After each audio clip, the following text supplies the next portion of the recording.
Bay, gwapo mo ng ano mo. Bakit ba? Ng Ito? mas mo. Oh.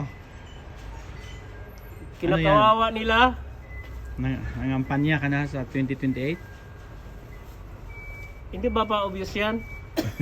Masyado nilang binugbog ang dating naumpisahan ni Duterte na napakagaling. Binago ang Pilipinas.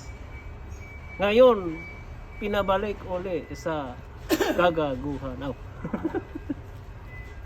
So Ibalik natin ang baka Duterte. ngayon Ano? February siya Ah, ng presidente. Presidente natin? Wala. People power na. Nagbanta na ba? Sino bang pinakamakas? Hindi yung people. People ng power. Hindi yung silang nasa posisyon. Sana all.